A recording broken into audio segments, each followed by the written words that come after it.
నేడు మధ్యప్రదేశ్కు సీఎం రేవంత్ రెడ్డి మంత్రులు.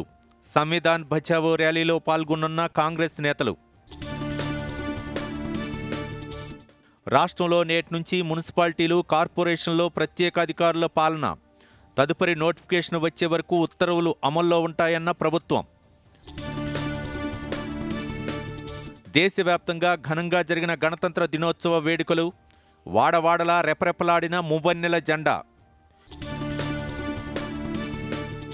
నేటి నుంచి రైతుల ఖాతాల్లో రైతు భరోసా సొమ్ము విడతల వారీగా జమ చేస్తామన్న మంత్రి తుమ్మల నాగేశ్వరరావు. త్వరలో గ్రూప్ 1, గ్రూప్ 2, గ్రూప్ 3 పరీక్షల ఫలితాలు. టీజీపీఎస్సీ చైర్మన్ బుర్రా వెంకటేశం వెల్లడి. హుస్సేన్ సాగర్లో భారతమాతకు హారతి ముగింపు కార్యక్రమంలో అగ్ని ప్రమాదం. కాలిపోయిన 2 పడవలు, 3కి గాయాలు. మహాకుంభమేళాకు పోటెత్తుతున్న భక్తులు. నిన్న ఒక్కరోజే 1,74,00,000 మంది స్నానాలు. మౌని అమావాస్య కోసం విస్తృత ఏర్పాట్లు.